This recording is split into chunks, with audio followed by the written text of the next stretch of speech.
The book contains magic tricks that can train your brain for a happier, more confident life. They focus on confidence, creativity, achieving goals, coping when things go wrong, and real-life magic tricks. Keith Barry is the author, and he is a magician, mentalist, hypnotist, and brain hacker who uses psychology to perform mentalism tricks that appear magical. The book teaches tricks that don't involve real magic, but using your mind to its full potential. They can help with anything from overcoming fears to standing up for yourself. To get the most from the book, readers are encouraged to keep a journal to track progress. Sections can be read in order or skipped depending on needs. Mantras and exercises prompt readers to apply lessons. Imagination exercises help build skills. Fun brain hacks summarize key points. The introduction discusses the power of imagination, using an example of basketball players improving just from visualizing practice, showing how the mind can impact abilities. Overall, it presents the book as a way to train the mind for confidence and achievement through psychology-based magic tricks. Michael Phelps is considered one of the greatest Olympians of all time due to his immense success and record-breaking accomplishments in swimming. A key part of his process was visualizing his races in meticulous detail beforehand, imagining every stroke and flip, which helped him perform at his peak. Many other high achievers, like athletes, musicians, and scientists, also used visualization and imagination to build confidence in their ability to reach ambitious goals. Imagining success can trick the brain into feeling more confident. The passage then discusses how confidence is a skill that must be practiced over time, not something people are born with. It can be knocked down by negative experiences, but also built back up through positive reinforcement and experiences of accomplishment. The author shares his early interest in magic and animals, and how performing magic helped develop his confidence as a child. However, changing schools was difficult and negatively impacted his self-belief. He then recounts an embarrassing experience performing magic at a kids' party where the unruly audience tore apart his tricks and left him feeling very shaken. This took a major toll on his confidence for a time. In summary, the passage advocates visualization as a tool for confidence building, while also acknowledging how confidence is fragile and must be consistently nurtured through our experiences. Difficult conversations are unavoidable in life, whether with friends, family, or classmates. Some people try to avoid confrontation at all costs. Bullies often don't realize the harm they cause, though confronting them directly may not be the best approach. The author recalls feeling low in confidence after criticism from children at his first magic show. Over time, he realized the best response is to give critical comments no energy or reaction. Imagine boosting your own confidence instead of letting others diminish it. When he told his grandmother about the magic show experience, she advised that everyone feels like an imposter sometimes, and the key is to keep pursuing your passions until you gain confidence. Around 70% of people experience imposter syndrome, feeling they don't deserve success or opportunities. But even famous celebrities feel this way. It's important to remember others likely feel the same internal doubts. The author practiced magic for hours daily, focusing on the fundamentals. Making mistakes in front of supportive family friends helped build confidence for real performances. Practice makes permanent. With dedicated practice, anything can become second nature and confidence soars. Mistakes are part of learning. Introducing yourself with a simple hello script about magic helped the author confidently meet new people. Small talk reduces anxiety of interactions with unfamiliar faces. The passage describes a magician named Keith, practicing and refining his magic tricks over many hours in his bedroom. With practice, his skills and confidence improved. Keith's first real magic job was performing tableside tricks at a local restaurant on weekends. He would introduce himself to patrons using corny jokes to break the ice. An incident in Irish class showed Keith that hypnosis could really work, further inspiring him. He continued practicing rigorously. As a summer job at 18, Keith performed magic on ferries between Ireland and France. Over time, performing for bored kids took a toll on his confidence. Keith discovered the power of magic words or affirmations to boost self-belief. Examples given are, "I am confident and brave," or "I decide what I think about myself, not other people. The passage encourages writing one's own positive affirmations and repeating them regularly, especially in front of the mirror each morning, to reprogram the brain into feeling more confident. Here is a summary of the key points in the passage. The main character, a magician, describes different techniques and mindsets that help build confidence. He advises standing tall with shoulders back like a superhero, which signals confidence both externally and internally. Politicians often use this power stance. Acting the part of someone confident, like pretending to be a famous confident actor, can help boost confidence in different situations until it becomes a natural state. Using positive self-talk and affirmations, called magic words, reinforces confidence from within. Visualization exercises, like imagining a super confident role model flowing their strength into you, can boost confidence levels. Pretending to have confidence can become a self-fulfilling prophecy over time as the behaviors become habitual. Confidence gained through these techniques has real-world applications, like getting into a nightclub by doing a magic trick for the doorman after projecting confident body language and speech. The key message is that confidence is a skill that can be learned and improved through intentional techniques like powerful posture, role modeling confidence, positive self-talk, and visualization exercises according to the magician's advice. Projecting confidence externally can help generate it internally as a self-sustaining cycle. Creativity is like a muscle that needs to be exercised to stay strong. Children are naturally more creative than adults as they spend more time playing and using their imagination. Anyone can develop their creativity. It's not something you're born with. Activities like puzzles, coloring, and games can help strengthen the imagination. When trying to be creative, it's important to throw away the rulebook and not impose unnecessary limitations on ideas. Thinking outside the box leads to more novel solutions. Create a peaceful, distraction-free environment conducive to creative thinking. Decorate the space with inspiring words, images. Things like artwork, music, and nature views can spark new ideas. An untidy space full of clutter competes for attention and inhibits the creative flow. Establish a chaos case to corral stray items, which can later be revisited for inspiration. Periodically emptying it shakes loose new connections. Developing creativity takes practice and willingness to experiment freely without judgment. Both confidence and imagination muscles need regular exercise to stay in shape. Here are the key points from the summarized passage. N had 2 children who were born within the exact same minute, hour, day, and year. But they weren't twins. This is possible because they were actually triplets. The passage mentioned there was another sibling that wasn't stated in the original details. The answer is that assuming only 2 children without considering other possibilities leads to an incorrect conclusion. We need to think more openly without imposing unnecessary limitations. A similar puzzle was about 2 people playing chess and both winning. The answer is that they were playing separate games against different opponents, not each other, as one might assume. The lessons are to not make assumptions beyond what is stated. Think more creatively by considering different possibilities rather than limiting ourselves, and remembering there is no box of restrictions unless explicitly mentioned. We need to fling our minds wide open. A boy gets stuck down a hole. His hurling coach tosses him some equipment to play hurling, but keeps walking. Then one of his best friends passes by. The friend jumps down into the hole to help, instead of just tossing things down. The boy yells at his friend for getting stuck too. But the friend says it's okay because he's been in this hole before and knows a way out. The key message is that when trying to solve a problem or be creative, it's important to get help from people with relevant experience who are willing to actually help brainstorm solutions, not just casually toss things from above.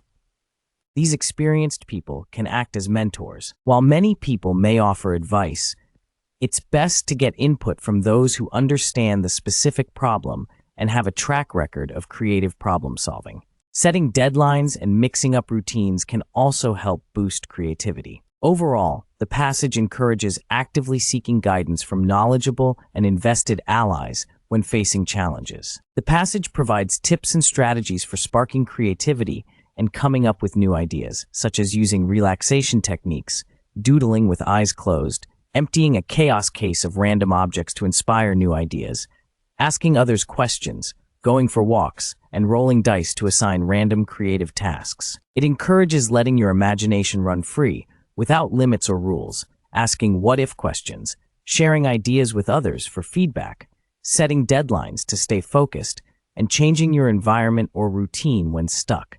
Doodling, rolling dice for tasks, and visualizing an empty room of creativity are presented as exercises to help generate ideas. The importance of setting clearly defined, measurable targets is discussed using the analogy of aiming to hit a specific spot in darts.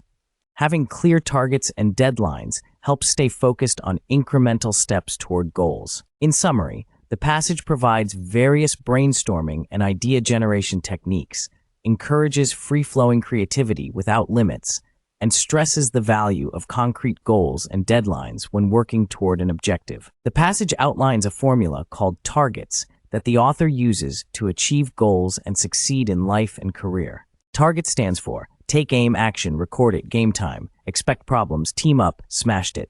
Each letter provides further explanation and advice. For example, take aim emphasizes setting clear, specific targets. Action stresses the importance of taking massive action towards goals.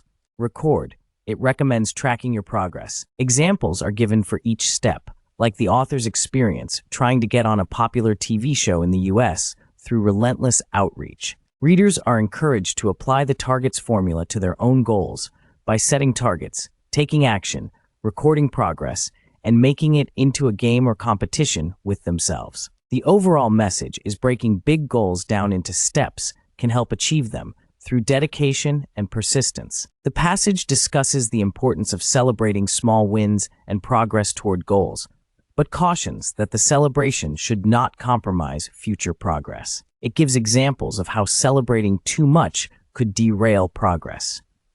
A fugitive celebrating catching 5 marathons in a row by taking a month off from running would lose momentum. Someone saving for a video game who buys a different game after hitting half their target would set themselves back. The author's passion is magic, and he finds it motivating to reward himself with a new trick when reaching targets, as a fun way to stay interested. Dopamine releases in the brain give us a buzz when experiencing rewards, motivating us to keep striving for more. It stresses the importance of setting clear rewards and tracking progress, as well as anticipating obstacles and teaming up with others for support to stay on track towards smashing goals. The power of imagination can also help envision success and staying motivated. Overall, it provides tips for goal setting and progress tracking to help ensure celebrations do not undermine the overall effort. Here is a summary of the key points about hitting other targets. Setting short-term, achievable targets, stepping stones, can help you work towards larger, long-term goals. Breaking down a long-term target into smaller targets, spaced over time, makes it seem more manageable. Examples are given of smaller language learning targets. Someone could aim for monthly, as they work towards being fluent in Spanish in 6 months. It's important to track your progress by recording when you hit targets. This releases dopamine and motivates you to keep going. Asking, what's the best that can happen, rather than dwelling on worst-case scenarios, can help shift your mindset in difficult situations. Building resilience through facing challenges and rebuilding is important. Resilience is like armor that gets stronger the more you use it. The author shares facing a serious car crash, but using targets and a positive mindset to recover and perform again, showing resilience. So in summary, it's about breaking big goals into achievable pieces, tracking progress, maintaining a growth mindset, and building resilience through facing obstacles. The author had an accident that required hospitalization. After being discharged, their goal was to walk on stage for a new magic show without a limp. Despite their family thinking it was crazy, through 4 months of intensive physical therapy, exercises, medication, and hard work, they achieved their goal. The author talks about being resilient and using a magical mind to dig yourself out of bad situations. They provide questions to ask yourself when facing difficulties. What's the best outcome? What can I do to achieve it? Who can help? Have others gone through it? They advise looking for small positives even in big problems. Stepping outside your comfort zone is key to strengthening your suit of armor. Uncomfortable experiences add layers of protection. The author provides examples of uncomfortable tasks and encourages choosing one to do daily. Famous, successful people all faced challenges early on that forced them to focus on their goals. The author imagines using scissors, a remote control, and phone to cut away negatives, fast forward past bad feelings, and focus on positives. They encourage using these tools to control your reactions. The passage talks about learning to reshape negative thoughts and experiences in a more positive light, like editing a photograph on a smartphone. It gives examples of reframing chores, like emptying the dishwasher or preparing for school, as more positive experiences by considering alternatives or consequences. It discusses conjuring resilience by imagining controlling a storm through pressing the thumb and finger together, associating it with feelings of love from a lost loved one. 5 tips are provided for keeping a positive mindset in the real world. 1. Labeling and arguing with negative inner voices. 2. Having a regular positive morning routine. 3. Practicing gratitude. 4. Spreading positivity to others. And 5. Taking breaks to relax the mind. The overall message is that by changing one's perspective and reframing experiences more positively, one can gain greater confidence and resilience to face challenges in a more constructive manner. Regular practice of these techniques can strengthen one's magical mind. The passage encourages establishing a calming morning routine to start the day feeling good, such as waking up right away, getting fresh air, avoiding screens, eating breakfast slowly, and imagining the best things that could happen. It recommends spreading magic by leaving unsigned notes with positive messages for others to find and feel wonder from anonymous acts of kindness. Gratitude is important, like writing in a journal about 5 things you are grateful for each day, even simple things. Hobbies are valuable for happiness and absorption, not just important careers. Finding your happy hobby that makes you forget worries is important. The rest involves using a deck of cards to pick daily magic words to focus on positively altering one's mindset and beliefs about abilities, confidence, friends and family, challenges, and having an amazing day. Repeating the words each day is meant to make them feel like reality. The passage describes several card tricks and mind-reading techniques presented as real psychic or mind-hacking abilities. They involve misdirecting the audience to secretly look at chosen cards or signals from an accomplice to appear to read minds or feel psychic energy. Tricks include having a spectator secretly write a name, tearing the paper to reveal the name, using signals to find an object a spectator touched, and taking a sneak peek at the bottom card to always know a spectator's randomly chosen card from a shuffled deck. Props usually involve cards, paper, and having an accomplice to secretly signal information to the performer without the audience noticing. Successful performance relies on scripting, misdirection, confidence, and acting skills to sell the illusions as real psychic abilities. The techniques are presented as secrets that shouldn't be revealed, but the author acknowledges breaking this rule by including the methods in the book. So in summary, it outlines several classic mind-reading illusions, but presents them as real brain hacking or psychic abilities, revealing the secrets while encouraging performers to commit fully to the illusions through confident acting. The methods rely on concealed signals and secretly obtaining information, based on the provided context. This passage describes a card trick intended to amaze spectators. The magician leads the spectators to believe they will reveal a card in their hand, but instead correctly identifies their chosen card from among cards already dealt on the table. The key elements are: deal multiple cards face down on the table, keep one final card face down in your hand, ask spectators if they'd be amazed if the card in your hand was their chosen one. When they agree, reach into the spread of face-down cards on the table to reveal their actual chosen card. The intention is to shock spectators by revealing their card from the table rather than your hand, playing a class trick that relies on misdirection to work its magic. The passage encourages giving it a try to spread magic and mystery.